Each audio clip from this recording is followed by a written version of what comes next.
Accurate reports that all-star catcher Devin Mesoraco was not with the team for Sunday's game in St. Louis. Team manager Bryan Price went on an expletive-filled tirade in his daily session with reporters. I don't get it. I don't get why it's got to be this way. Has it always been this way, where we just tell blanking everybody everything? So every blanking opponent we have has to know exactly what we have, which blanking relievers are available, which guys are here and which guys aren't here, when they can play and what they can do. It's nobody blanking business. I don't think you guys need to know everything, and I certainly don't think you need to see something and tweet it out there and make it blanking world event. According to the Cincinnati Enquirer, it lasted 5 minutes, 34 seconds, and he used the F word, that is, 77 times. That's Bryan Price. Skip Bayless, your reaction? Stephen A., you and I have been in the journalism business for many years. I guess Bryan Price needs to take a quick Journalism 101 course, because I would think he would be much smarter than this. I'm astounded by the source of the fit that he just threw, because he's been in the big leagues as a pitching coach for 13 years with 3 big league teams. I would think he would have dealt with the media pretty often through those 13 years. This is his 2nd year as the manager of the Cincinnati Reds, who are now struggling. What have they lost now? What, 7 of 8. 7 of 8. 4 straight. Yeah, 4 straight. They did win Monday night 6-1. Yeah. So he's a little desperate here. He's a little frazzled. He's a little afraid. But it went out and won. Yeah. This is not how the game is played, and surely he gets this. The reporter's job is to break news, not sit on news until the team has a chance to release the news when the team deems it the right time to release the news to protect the players involved. Obviously, that's not how the media game is played. Isn't that how he has to conduct business day after day after day? The reporters, Bryan Price, are not on your team. They're on another team. They work for newspapers and websites, TV stations, radio stations, and their job is to break the news and disseminate it to the fans who want to know what's going on with the team they spend their hard-earned dollars following via television or going to the games. So what's so hard to understand about that? It sounds like he just completely lost it over something that he should have known better about, because surely he learned this 15 years ago when he first became a pitching coach. This is how the media game is played. I don't know what happened. He flipped. He went over the edge for the wrong reason. A couple of points I'd like to make. Number one, can we please put up that video of him again? Let's see his face. Okay, let's see his face, whether it's in real action or a photo. Right there he goes. Because if this were a player, we'd certainly see him. You're right. So let's make sure we show the manager Bryan Price's face all over again, acting like a damn juvenile. Put it right up in there, so everybody can see exactly who we're talking about here. Do we have any footage of him with his hat off so we can see his face, so he can't hide under the baseball cap? Since you want to act the way that he acted, let's make sure everybody know exactly who he is. We ain't talking, America, we ain't talking about one of the players. We're talking about a manager, a leader of men, somebody who is responsible for leading his clubhouse and conducting the appropriate level of decorum. Maybe, just maybe, this would be a perfect excuse to bring up the fact that they shouldn't have let go of Dusty Baker to begin with, that he still should be the manager. No, it's not a Dusty thing. It's just an aside. But they shouldn't have brought. Dusty took him to the postseason. His year last year, won 76 games, lost 86, and now he's at 6-7, having lost more straight, 6 or 7 of the last 8 games, 6 of the last 7 games rather, before winning on Monday night. But now that we got that out the way, now that we know who we're talking about here, let's also bring up this other point that he so foolishly brought up. He talked about what is the purpose of another team knowing who we have available. I'm sorry, is that what you want to do now? You want to hide who you have available and who you don't? I thought you were trying to compete. I thought this was Major League Baseball, not Pop Warner. Not where you're sitting there and looking for some slight edge where you're not wanting to engage in competition. One of my favorite, even though it was fake, I loved my wrestling, Skip. And you know why I loved my wrestling? When we talked about Ric Flair. To be the man, you've got to beat the man. You're supposed supposed to want to go up against the best. Here I come with what I got. What do you have? Let's get it on. Yeah. Not hide players. Let's disguise whether or not they're going to be available. They're going to show up. We're not going to put them on a list. Ooh, why did they need to know this or that? But you know, in matchups, late game matchups, I'm just saying, if you know somebody's not available or available to pinch it or whatever, I know we're micromanaging here. We are micromanaging. And when a manager who hasn't won anything yet has that kind of mentality, maybe it's a prelude to why he won't win anything. With that kind of attitude, that's point number 2. Point number 3. When you look at it from the media's perspective, don't you love how, once again, the media is the villain?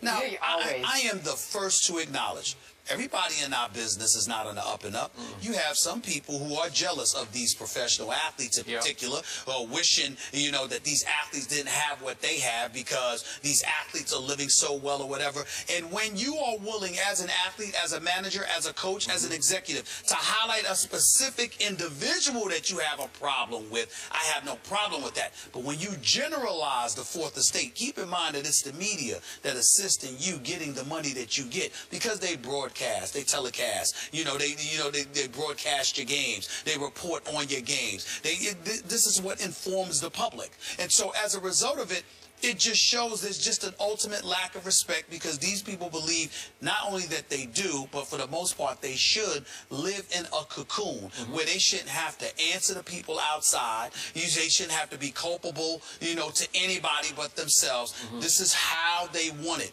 It just once again highlights the genuine hostility that professional sports feels towards the media, and the media needs to wake up and embrace the fact that this hostility is real, but for the most part, it is unfounded. They did not ask this man a question about his wife, his family, his personal life, or his personal business. Anything about baseball. That's your job? Sure. And if you got a problem with them doing their job, could you imagine what you would be like? I have no problem.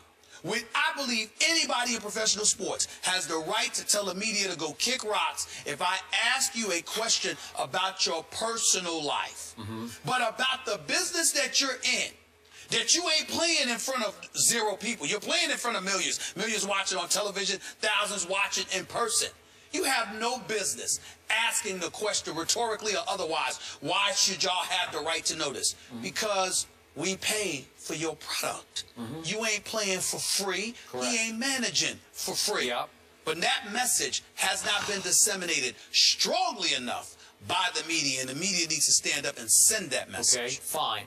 But to be fair about this, you realize his players, I'm being fair to him, I mean, his players will love it that he had their backs, because they don't like us either. Right. And remember, one of his points was that a player was to be sent down to be replaced, and he wanted the opportunity to inform the player who's being sent down to the minor leagues before it broke via Well, then Twitter. why didn't you sit there and pick up the phone and call that player before you actually said, oh, yes, you did have time. Yes, you did have time. I don't know that. Yes, you did. No, you don't have time to pick up the phone and call somebody, but you got the 2 players were on a flight with a reporter. They're on the same flight as the reporter, which is why the news got out, okay? So the point is, you had plenty of time. Just waiting in line to get on the damn plane gave you enough time to pick up the phone. I'm talking about somebody else. For him to pick up the phone while the players were waiting in line trying to get on the phone. Oh, come on now. All I'm saying to you is the animosity and the hostility. My advice, dare I say, to my contemporaries within the media, embrace it. Embrace the hostility. Bring it. You have no idea. Maybe I'm just a different breed. I wish players or a manager, somebody like that, would come at me like that. Christmas could come soon enough. That would be Christmas for me. Because to me, that doesn't make any sense. You don't have a leg to stand on. Everything is, if you're managing or playing in a sport, everything about the sport is not off limits. It's all on limits, for lack of a better phraseology. Now, your personal life, that's different. It's none of my business. You got a right to tell me that's none of my business, as long as you don't end up in the police blotters. But the point is, in terms of the sport, Skip, that's what you get paid to do. What are you going to do next? You tell them when they can talk to you. You got to remember, players, managers, coaches, etc. You're determining media availability. Okay, all right, fine. You know, location of the interview. But are we sure? Are we sure there wasn't some method to the madness here? That this was designed to win back a clubhouse that is tailspin? You know why I'm sure about it? I don't know. You know why I'm sure about it? I'm quite sure it doesn't take over 5 minutes to do that. And 34 seconds. But you know how, Now, I'm doing an NBA analogy. The head coach tries to get a technical foul to inspire his troops, his team. Yeah. Well, maybe he's trying to get 10 technical fouls here, right? He could have said it inside of 60 seconds. He went on for 5 minutes because it's personal to him. Yeah. And he personalized it. And he's unprofessional in that regard. Agree. I'm not based in, I'm not character assassinating the man. I don't know him. You understand? For all I know, it was just a bad day. But on this particular issue, he came across every bit as belligerent as we would say players are. Sure. So let's put it up there and show his face like we would do the players. Well, that's fine. I mean, he just comes across as so uninformed about what our jobs are. That's 77 times. And disinterested. With the bomb. Yeah. All right, let's leave it there, gentlemen.